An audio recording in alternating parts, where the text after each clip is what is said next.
ভারতের কিছু অবৈধ সন্তানেরা নেতা হয়ে দেখতেছি একটু বেশি লাফালাফি করতেছে।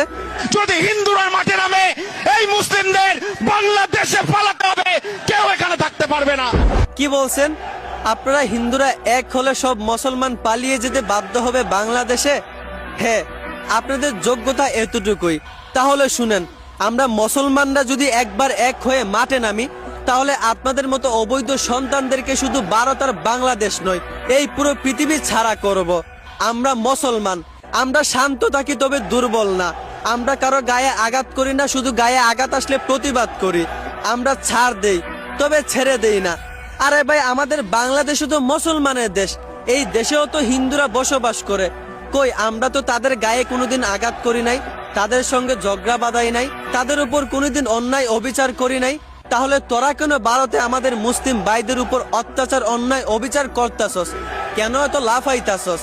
আসলে এই জন্যই হয়তোবা সাইদি সাহেবের ওয়াজে শুনেছিলাম, রাসূল বলেছিলেন ভবিষ্যতে এমন এক সময় আসবে ভারতের সঙ্গে এক ভয়ঙ্কর যুদ্ধ হবে।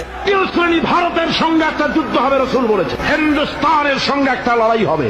আমার মনে হয় সেই সময় খুব তাড়াতাড়ি গনিয়ে আসছে।